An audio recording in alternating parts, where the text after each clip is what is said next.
Done it before? Because Doug walked away awful fast, so you know what you're doing. All right, the track is changing. Let's see if we can put a top 10 contender on. The model line judges are ready and the clock is ready. Let's see what you got. Go.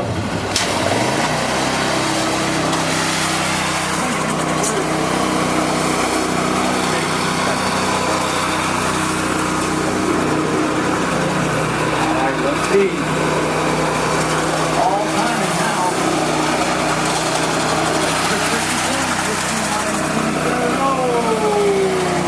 Decided to do the swallow twice. No one ever tried that before.